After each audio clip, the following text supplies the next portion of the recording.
Now, as Brits, there are three things we can always agree on. The first is that we'll complain about the weather regardless of how good or bad it is. The second is that we'll always queue for as longer than is necessary.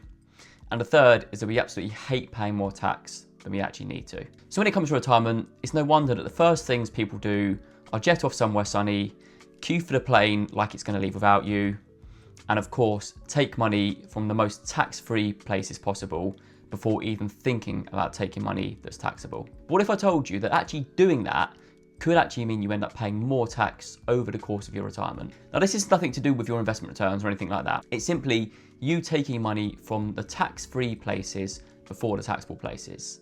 And what this means is it could end up costing you over £40,000 over the course of your retirement in taxes. So in this video, I'm going to show you exactly how you can avoid this and how you can ensure that your withdrawals are the most tax efficient possible. But before we get into it, my name's Ben, I'm a financial planner, and my aim is to help as many people gain more clarity and confidence around their finances. So in this example, we've got an individual who is age 60 and they're just about to retire. They've got £175,000 in an ISA, and they've got £200,000 within a pension. Now, they'll also be entitled to the full state pension, which is currently £12,500, and that'll start from age 67. Now, we've assumed a 5% investment return on their ISA and their pension, and this individual wants to spend about £25,000 a year in retirement. And this is the spending amount rather than the amount they actually need to be withdrawing from their investments. Okay, so let's look at the first scenario.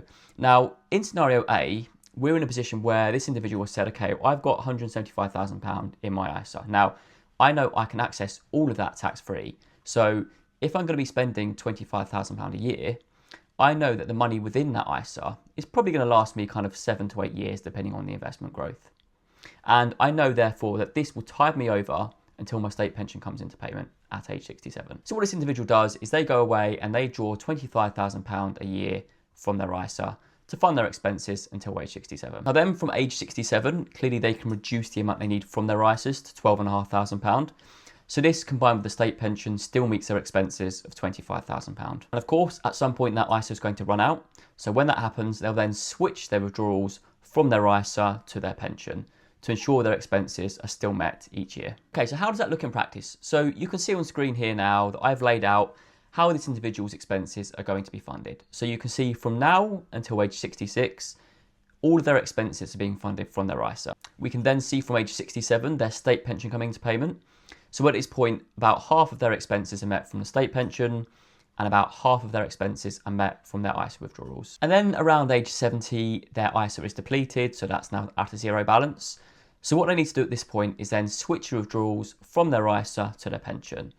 And you can see this illustrated on screen now. Okay, so now if we look at the tax position of scenario A. Now, you might think, okay, well, great, they've had 6 or 7 years in the earlier part of their retirement where they're paying no tax at all. But it's important to remember that your retirement is probably somewhere between a 20 to a 30-year time horizon. So if we're looking at that time horizon as a whole, you can see here that this individual has actually paid over £40,000 in tax over that period. Okay, so now let's look at scenario B. Now, with scenario B, this individual is going to do what's called a UF+ from their pension. Now, this is quite frankly jargon, but in simple terms, it means that you can take a lump sum from your pension at any point, and at that point, 75% is taxable and 25% is tax-free. Now, it's important to remember that when you retire, although you've got no other income, you are still entitled to the personal allowance. So as we stand today, the personal allowance is about £12,500. Now, you can see that this actually matches quite nicely with the state pension. But what this means is that between age 60 and 67, you've got an allowance of £12,500 a year that you can take tax-free. So by taking all your money from your ISA in scenario A, that actually means that you are not utilising your personal allowance over those 7 years. So if instead we try to actually optimise and utilise that allowance, how can we structure this so that we are being more tax efficient with the withdrawals? Okay, so you can see on screen now what we are illustrating between age 60 and 66. So you can see the large majority of the withdrawal is coming from the pension. Now, how does this work in practice? So as I say, you can take a lump sum, 25% is tax-free, 75% of that is taxable. So what we've illustrated here is a withdrawal of about £16,500. Now, What this means in practice is that 75% of that is deemed to be taxable and 25% is tax-free. But the important thing to remember is you have your full personal allowance available. So although 75% of that is taxable, so that's about £12,500, because you've got your full personal allowance to offset that, you can actually get all of that tax-free. And then obviously the remaining 25% is the tax-free lump sum that you're entitled to as standard anyway. And you can also see there is still withdrawal from your ISA, but it is much less. So quite simply here, what we're doing is we're taking about £16,500 from the pension, and the remaining £8,500 is coming from the ISA. Okay, now clearly when it comes to age 67, your state pension is going to come into payment. So what this means is that your state pension will offset your personal allowance. So this means that moving forward, any money that you take from your pension, which is outside of the 25% tax-free allowance, is going to be taxable at 20%. And that's what we saw in the earlier scenario, where you could see that withdrawals were being made within the pension, which therefore caused that tax bill over the longer term. But what you can see here is that because we haven't relied so heavily on the ISA in the early part of retirement, there is still sufficient money in the ISA to actually meet your expenses. And you can actually see that from age 67, this individual doesn't actually need any withdrawals from their pension at all, because they've got £12,500 coming in from their state pension, and the remaining £12,500 is being funded from their ISA. So what does this mean long term for both the taxes you pay over the course of your retirement, but also the balance of your money in terms of your pensions and ISA that are actually left at age 90? So you can see on screen here, I've done a comparison of the tax you would pay in scenario A versus the tax you would pay in scenario B. Okay, you might be looking at scenario B and saying, okay, Ben, you are saying here that I've paid no tax throughout the 30-year period you've illustrated here. How can that be? Now, the simple answer to that is because we have utilised your personal allowance for the first 6 to 7 years of retirement.